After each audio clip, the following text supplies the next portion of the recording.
حافظ صاحب آپ کو بھی شامل گفتگو کریں، فتح مکہ پر بھی آئیں گے، لیکن سب سے پہلے آپ اس چیز پہ روشنی ڈال دیجیے کہ صلح حدیبیہ کب ہوا تھا؟ تب بھی نبی پاک صلی اللہ علیہ وآلہ وسلم صحابہ کرام کے ساتھ عمرے کی ادائیگی کی نیت سے جا رہے تھے، تو وہاں پر کوئی واقعہ پیش آیا، ذرا اس پر روشن ڈالیں، پھر اس پہ بات کرتے ہیں۔ بسم اللہ الرحمن الرحیم، رب اشرح لی صدری ویسر لی امری واحلل عقدۃ من لسانی یفقہوا قولی، رب زدنی علما رب زدنی علما رب زدنی علما۔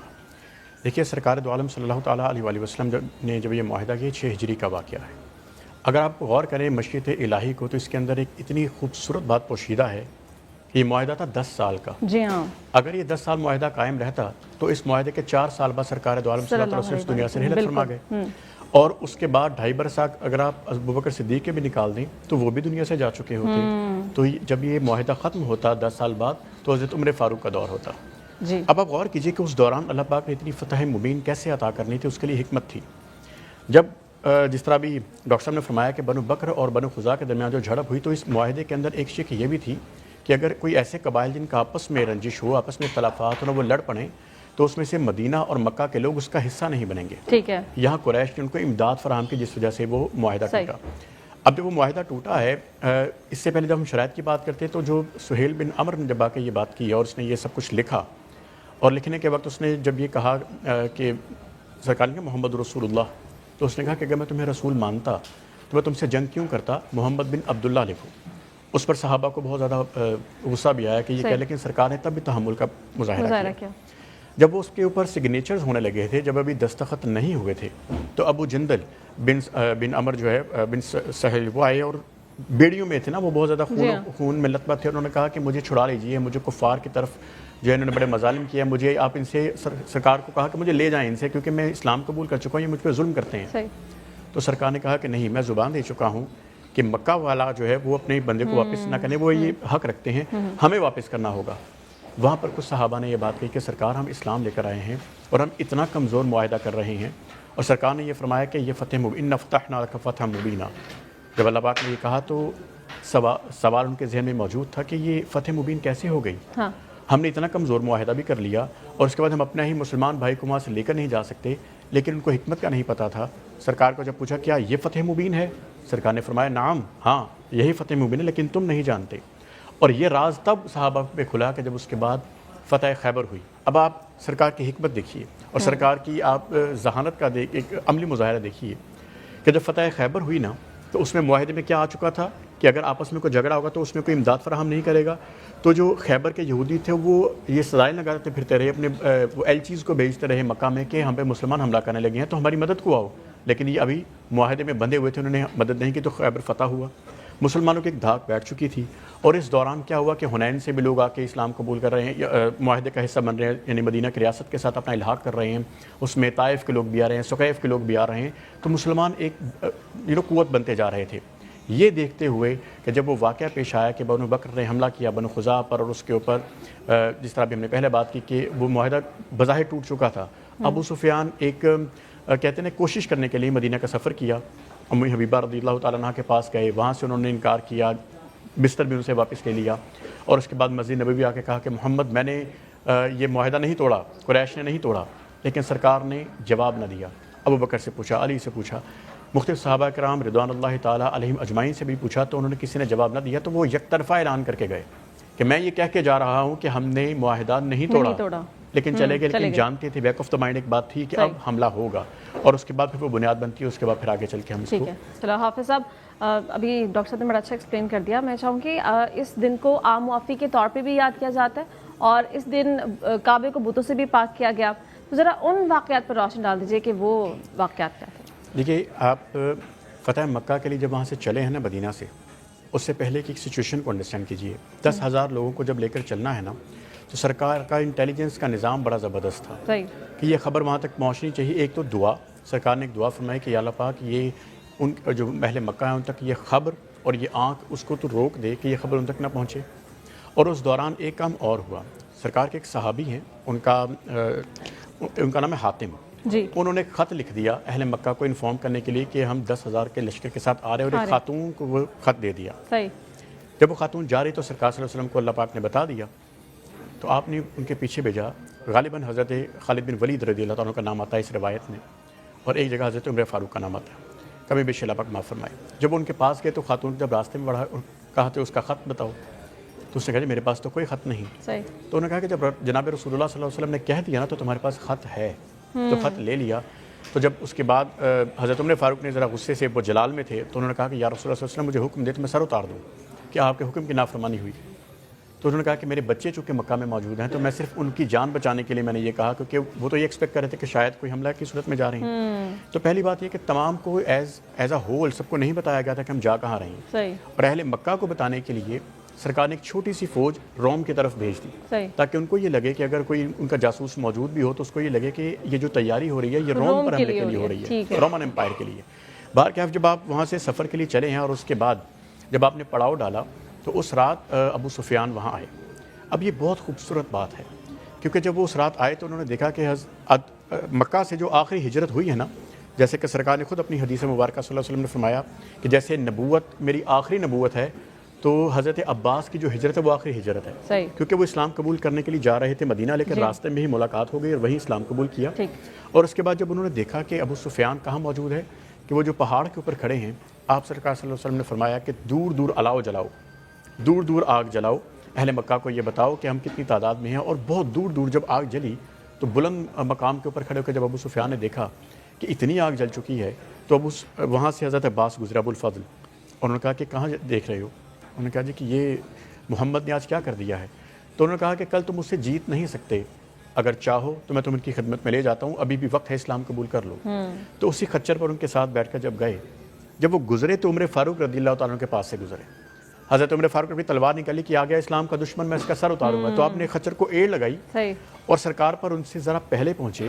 اب آپ ذرا منظر اپنے ذہن میں رکھیے کہ سرکار صلی اللہ علیہ وسلم تشریف فرما ہے, اور وہاں پر حضرت عباس ابو سفیان کو لے کر پہنچے اور حضرت عمر فاروق بھی پہنچ گئے, اور کہا یا رسول اللہ صلی اللہ علیہ وسلم میں اس کا سر اتارنا چاہتا ہوں. تو حضرت عباس نے کیا کہا, یا رسول اللہ صلی اللہ علیہ وسلم میں اسے امان دے چکا ہوں. اور آپ نے فرمایا کہ اگر عباس نے امان دے دی ہے تو امان ہے, آپ ان کو اپنے خیمے میں لے جائیے. اور جب اپنے خیمے میں لے گئے, چونکہ رات کا وقت ہے, اب صبح صادق ہوئی, اور جب سب فجر کی تیاری کے لیے تیار ہو رہے تھے تو وہ ایک شور سا مچا. تو ابو سفیان نے کہا کہ اس کا مطلب ہے حملے کی تیاری ہے. تو حضرت عباس رضی اللہ تعالیٰ عنہ نے کہا نہیں, یہ اس وقت نماز کی تیاری ہے. اور جب باہر جا کے دیکھا کہ وضو ہو رہا ہے اور کوئی صحابہ جو ہیں وہ سرکار کا وضو کا پانی نیچے نہیں گرنے دے رہے اور اپنے منہ پر مل رہے ہیں کہ زمین پر نہ گرے, تو انہوں نے کہا کہ محبت کے ساتھ اتنی محبت ہو چکی ہے, میں نے زندگی میں ایسا بادشاہ نہیں دیکھا. تو حضرت عباس نے کہا کہ یہ بادشاہت نہیں, یہ نبوت ہے. اور اس کے بعد جب دن چلا تو آپ نے کہا, ابو سفیان سے پوچھا حضرت عباس نے, کیا ابھی بھی اسلام لانے کا وقت نہیں آیا؟ تو پھر وہ آئے, اسلام قبول کیا, اور اس کے بعد کہا کہ آپ امان دے دیجئے. تو آپ نے کہا بالکل امان ہے, مرحمت, آج امان کا دن ہے. اور پھر یہ کہا کہ اب حضرت عباس کو اور حضرت ابو سفیان کو کہ اسلام قبول کر چکے تھے, انہیں تھوڑے سے بلند مقام پر کھڑا کیجئے. اب وہ بلند مقام پر کھڑے ہیں اور دیکھ کیا رہے ہیں کہ 1000 کا لشکر نکل رہا ہے, قیادت کر رہا ہے خالد بن ولید. 500 کا لشکر نکل رہا ہے حضرت ابو ذر غفاری. 500 کا یا 300 کا لشکر نکل رہا ہے ابو لیث یا بنو کعب, مختلف قبائل سے, تاکہ ان کے اوپر ایک ہیبت طاری ہو کہ مسلمانوں کی اتنی تعداد آ چکی ہے. اور جب وہاں پر داخل ہو رہے ہیں تو انہوں نے کہا, اعلان کیا کیا کہ ابو سفیان کو چونکہ کہہ دیا تھا کہ تمہارے گھر میں امان ہے, تو انہوں نے کہا کہ جو میرے گھر میں داخل ہو جائے امان ہے. تو کسی پکارنے والے نے پکارا کہ ابو سفیان تمہارے گھر میں کتنے کے لوگ آ جائیں گے؟ تو کہا, سرکار نے پھر فرمایا نا کہ جو اپنے گھر کا دروازہ بند کر لے امان ہے, جو حکیم بن حزام کے گھر گھس جائے امان ہے, جو بدین بن ورقہ کے گھر گھس جائے امان ہے, جو حضرت بریدہ رضی اللہ تعالیٰ عنہ کے جھنڈے کے تلے آ جائے امان ہے, جو خانہ کعبہ کے اندر گھس جائے امان ہے, غرض کے جو حملہ نہ کرے اس پر امان ہے. صرف 11 لوگوں کو آپ نے کہا تھا کہ ان کو قتل کرنا ہے. اس میں بھی بائی دا وے کچھ لوگ اسلام قبول کر رہے ہیں, جس طرح صفوان ابن امیہ نے اسلام قبول کر لیا, حضرت اکرمہ بن ابی جہل نے اسلام قبول کر لیا. اس میں ہندا اس کا کہا گیا تھا, ہندا کو جب اسلام قبول کیا تو کہا کہ اسلام قبول کر لیا ہے, میں نے اس کو معاف کیا, لیکن اس کو کہیں میرے سامنے نہ آیا کرے, کیونکہ آپ کے محبوب چچا حضرت حمزہ رضی اللہ تعالیٰ عنہ کے ناک اور کان کو کاٹا تھا, اور حبشی جس کے وار سے آپ شہید ہوئے تھے اس کو بھی معاف کیا, لیکن سامنے نہ آیا کرے. اور اس کے بعد جب آپ کعبہ میں داخل ہوئے ہیں, مکہ میں داخل ہوئے ہیں, وہ منظر اگر آپ سے ذہن میں سوچ لیں کتنے بڑے محبت فاتح عالم. دیکھیں جو کثرت ہوتی ہے نا وہ غالب آنے کی دلیل نہیں ہوا کرتی. بالکل ایسے. تو آپ جب وہاں پر آئے انتہائی عاجزی کے ساتھ قصوہ کے اوپر آپ تشریف فرما ہیں, یمنی آپ نے کپڑا سر پر جو ہے وہ امامہ کی صورت میں لیا ہوا ہے, انتہائی عاجزی کے ساتھ آ رہے ہیں, اور آپ نے غسل بھی فرمایا, اور آپ نے 7 چکر کعبہ کے جب لگائے ہیں اور اس کے بعد اوپر بیٹھے ہوئے حجر اسود کی طرف استلام ہاتھ کے ساتھ کیا. حضرت عمر فاروق کو تھوڑی دیر پہلے بھیجا تھا کہ جا کر کعبہ کے اندر جو تصاویر ہیں ان کو مٹانا ہے. صحیح. اور دائیں طرف چل رہے ہیں حضرت ابوبکر صدیق رضی اللہ تعالیٰ عنہ. آپ جب اندر گئے ہیں نفل پڑھنے کے لیے, 2 نوافل پڑھنے تھے ستونوں کے درمیان, تو وہاں پر ایک تصویر تھی, وہ حضرت ابراہیم علیہ السلام کی تھی, جس کو مٹایا نہیں عمر فاروق نے. تو آپ نے کہا کیا عمر میں نے تمہیں نہیں کہا تھا تمام تصاویر مٹا دو؟ ہر چیز سے پاک. جی. اور اس کے بعد پھر وہ تصویر بھی مٹائی گئی. سرکار نے 2 نفل پڑھے, اور نفل پڑھنے کے بعد جب کیا بات ہے. اس میں انتہائی خوبصورت بات ایک مختصرا میں عرض کروں کہ جب عثمان بن طلحہ سے یہ کہا تھا نا کہ چابی لینے کے, جب آپ مکہ سے جا رہے تھے تو اسے چابی دینے سے انکار کیا تھا مکہ کی, اور آپ نے فرمایا تھا کہ عثمان وہ وقت دور نہیں ہے جب یہ چابی تم خود میرے پاس لے کر آؤ گے اور میں فیصلہ کروں گا یا چابی کس کو دوں گا. اور سرکار نے وہ واپس انہی کو دی کہ قیامت تک یہ تمہارے خاندان کے پاس رہے گا. اور کیا ان کی بات یقینی طور پر جو انہوں نے فرما دیا وہی حق پہ ہے. حافظ صاحب موضوع پر ایک دفعہ پھر آ جائیں. آپ نے بڑا اچھا ایکسپلین کیا کس طرح سے جو قریشی کلیدی کردار تھے ابو سفیان, ان کی عام معافی کا بھی اعلان کیا گیا. یہ بتا دیں کہ اس فتح کے بعد فروغ اسلام کا کام بھی بہت تیزی سے آگے بڑھا, تو اس فتح نے اسلام کی تبلیغ کی فروغ اور اسلام کی اشاعت میں کس حد تک کردار ادا کیا اور کیا ثمرات حاصل ہوئے؟ دیکھیے, جب مکہ فتح ہو چکا تو اس کے بعد ایک تو عام معافی کا جو لوگ ایکسپیکٹ ہی نہیں کر رہے تھے وہ واقعہ ہوا.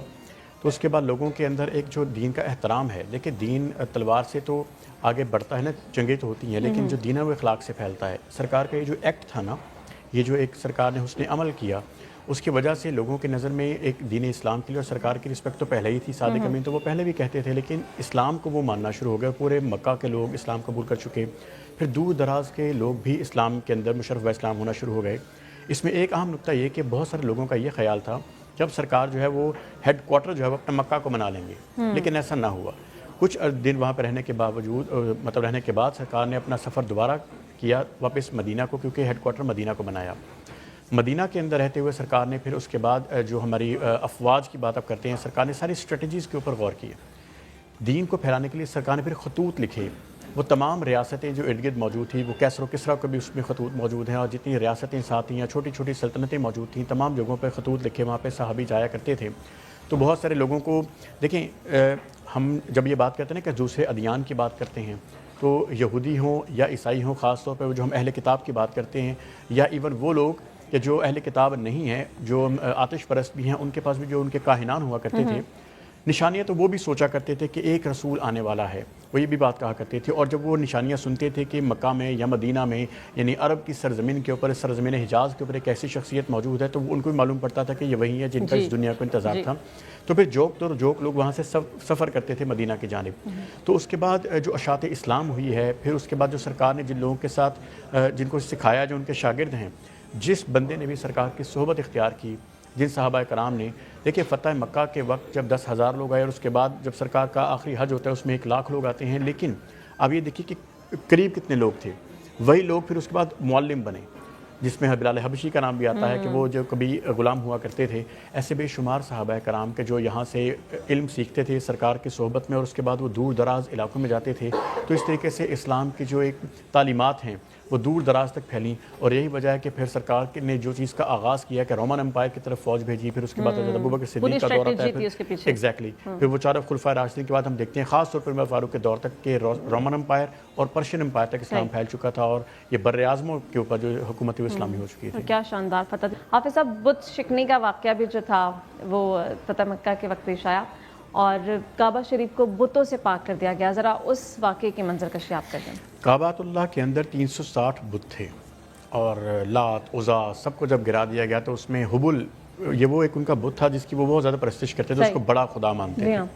سرکار نے جب اس کو بھی گرایا, اس کی آنکھ کے اوپر مار کے جب اس کے نیچے گرایا, اس میں ایک بڑی لطیف سی بات ہے, اس کا مفہوم میں بتاتا ہوں کہ حضرت علی رضی اللہ تعالیٰ عنہ ایک روایت میں موجود ہے کہ انہوں نے یہ کہا کہ سرکار آپ میرے کندھوں پر کھڑے ہو کے ذرا اس کو گرے, کیونکہ اونچا تھا, صحیح ہے, اس کو ذرا گرا دیجیے. تو سرکار نے کہا کہ علی تم نبوت کا بوجھ نہیں اٹھا سکتے, ذرا تم میرے کندھوں پر آ جاؤ اور کندھوں پر آ کر اس بت کو نیچے گراؤ, کیونکہ وہ لوہے کے سلاخوں کے ساتھ اوپر لگا ہوا تھا. تو حضرت مولا علی جب ان کی کندھوں پہ سوار ہوئے تو سرکار نے پوچھا علی کیسا لگ رہا ہے؟ تو مولا علی کہنے لگے یا رسول اللہ صلی اللہ علیہ وسلم اگر آپ کہیں تو عرش کے کنگرے اتار لاؤں. اور اس کے بعد اس بت کو جب نیچے گرایا گیا تو ابو سفیان سے یہ کہا, غالباً خالد بن ولید نے, کہ یہ دیکھو یہ حبل منہ کے بل بڑا ہے, ٹھیک ہے, یہ وہی ہے کہ جس کی تم لوگ پوجا کرتے ہیں. تو ابو سفیان نے کہا کہ اب اس بات کا فائدہ نہیں, اب تو ہم اسلام قبول کر رہے. اور اس وقت جب جانے لگے ہیں تو حضرت ابوبکر صدیق اس پورے ٹینیور کے دوران اپنے گھر گئے, اپنے نابینا باپ کو لے کر آئے ابو قحافہ، جنہوں نے اس وقت تک اسلام قبول نہیں کیا تھا. تو سرکار کا آپ ظرف دیکھیے، سرکار نے کہا کہ ضعیف ہیں آپ کے والد ابوبکر، تو میں گھر چلا جاتا خود ان سے ملنے. تو حضرت ابوبکر صدیق نے کہا نہیں، یہ ان کا حق ہے کہ یہ آپ کی خدمت میں حاضر ہوں، یہ اسلام قبول کرنا چاہتے ہیں. تو سرکار نے ان کے سینے پر ہاتھ رکھا اور سینے پر ہاتھ رکھ کے سرکار نے ان کو ایمان کی دولت بخشی. تو بت شکن آیا یہ کہہ کر منہ کے بل بت گر گئے، تو تمام بت اس دن بالکل صاف ہو گئے. کعبہ اس سے صاف ہو گیا، تصاویر سے صاف ہو گیا، اور ان تمام آثار شرک سے صاف ہو گیا کہ جس کے بعد اللہ تعالیٰ نے یہ جو یکتائی ہے اللہ پاک کی وہ سب پر عیاں ہو گئی. اور یہ فتح مکہ کا جو ایک دن ہے، اس نے آنے والی پوری دنیا کے لیے ایک مشعل راہ اور ایک ایسا دن کہ جس میں امن بغیر خون بہائے. اس میں صرف ایک چیز ذہن میں رکھیے گا کہ 28 لوگوں کا اس دن قتل ہوا تھا. وہ لوگ تھے کہ جنہوں نے سرکار کے ساتھ لڑائی کرنی چاہی تھی اور حضرت خالد بن ولید ان سے لڑنے کے لیے گئے تھے. تو 28 مشرکین کو اس میں ہلاک کیا تھا اور باقی اس میں فرار ہو یہی گئے وجہ تھے. ہے کہ اس کو پھر رحمت اور عدل اور عام معافی کے طور پر بھی اس دن کو یاد کیا جاتا ہے، اور رہتی دنیا تک اس کی مثال ہم دوبارہ ویسی قائم نہیں کر سکیں گے. جی حافظ صاحب، کوئی میسج آپ کی جانب سے؟ سرکار دو عالم صلی اللہ تعالیٰ علیہ وآلہ وسلم کی ایک نواسی کہ جس کو وہ شخص نیزہ مارتا ہے ان کی اونٹنی کو اس وقت کہ جب وہ خود امید سے تھیں، ڈر کے وہ گھوڑا بھاگتا ہے اور اس کے بعد سرکار کی نواسی کو گرا دیتا ہے. وہ کچھ دن علیل رہنے کے بعد اسی تکلیف سے شہید ہو جاتی ہیں. اور وہ شخص فتح مکہ پر سرکار کے پاس آتا ہے اور سرکار کا چہرہ مبارک نیچے ہے اور وہ پوچھتا ہے کہ محمد، کیا بہت بڑے دشمن کو بھی معاف کر دیتے ہو؟ آپ خاموش رہتے ہیں. پھر پوچھتا ہے کیا محمد بہت بڑا دشمن ہو تب بھی معاف کر دیتے ہو؟ اور پھر تیسری بار پوچھتا ہے کہ محمد، کیا بہت بڑے دشمن کو بھی معاف کر دیتے ہو؟ تو سرکار فرماتے ہیں کہ میں نے تم کو بھی معاف کیا، لیکن یاد رکھو کہ بیٹیاں بھولی نہیں جاتی. تو فتح مکہ وہ دن ہے کہ جہاں پر بیٹیوں اور نواسیوں کے قاتل کو بھی معاف کیا جاتا ہے، وہاں ہندا کو بھی معاف کیا جاتا ہے، وہاں حبشی کو بھی معاف کیا جاتا ہے، اور وہاں عام معافی ہوتی ہے. تو اس لیے اس دن کا سب سے بڑا پیغام جو یہ ہے کہ اللہ پاک کی رضا کی خاطر سب کو معاف کریں، کیونکہ اللہ معاف کرتا ہے، معافی کو پسند فرماتا ہے، اور وہ ان لوگوں کو بھی پسند کرتا ہے جو اس کی رضا کی خاطر لوگوں کو معاف کر دیتی ہیں. کیونکہ وہ مظالم جو سرکار صلی اللہ علیہ وسلم پہ ڈھائے گئے، 1,24,000 کم و بیش پیغمبر ہیں جن کے اوپر جتنے مظالم یا مشکلات اور آزمائشیں آئی ہیں نا، وہ سب ملا کر سرکار کے اوپر آئی ہیں. اور سرکار صلی اللہ علیہ وسلم اگر ان کو معاف کر دیتے ہیں تو ہم انہی کے پیروکار ہیں، انہی کے سنت پر چلنا چاہتے ہیں. تو ان کو اگر ہم نے فالو کرنا ہے تو سب سے بڑا یہی ہے کہ اگر وہ سب کو معاف کر سکتے ہیں تو ہماری کوئی حیثیت نہیں ہے کہ ہم دلوں میں کوئی قدورتیں رکھیں، کوئی بغض رکھیں.